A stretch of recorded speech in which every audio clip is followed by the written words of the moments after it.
இன்றைக்கி நிறைய குடும்பங்களில் அகால மரணங்கள் துர்மரணங்கள்லாம் நடந்துட்டுருக்கு.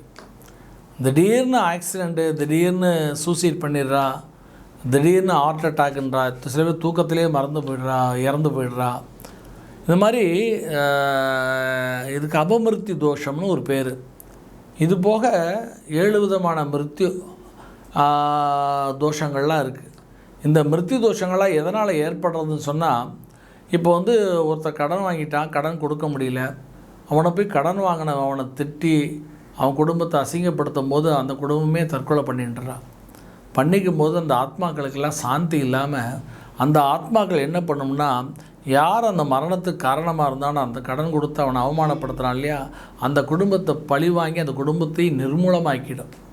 அப்போ அந்த குடும்பத்துக்காரெல்லாம் அப்போ அவளும் நம்ம கொடுத்த கடன் வரலையேங்கிற கோபத்தினால தான் அதை பண்ணிட்டான். ஆனால் அது பண்ணும்பொழுது அதனால் ஏற்பட்ட பாதிப்பினால் நிறைய உயிர்கள் மரணிக்கும் போது அது அந்த ஆத்மாக்கள் இங்கேயே சுற்றி ரிவெஞ்ச் எடுக்கும். அப்போ அதுலேருந்து அவளெலாம் காப்பாற்றிக்கணும்னு சொன்னால் அதுக்கெல்லாம் ஒரே பரிகாரம் என்னன்னு சொன்னால், அடியன் பண்ணக்கூடிய இந்த அமாவாசை தோறும் நடத்தக்கூடிய அகோர பைரவ அஷ்டபைரவ மகா பிரத்திங்கிற மகாயாகம், அந்த அமாவாசை இரவு பொழுதில் ஆபிசார கணபதி, இந்த மாதிரி ஒரு ஆபிசார தோஷம்னு பேர், இதுக்கு பேர். இந்த தோஷமெல்லாம் போகணுன்னு சொன்னால் இந்த மகா யாகத்தில் அவள் கலந்துக்கணும்.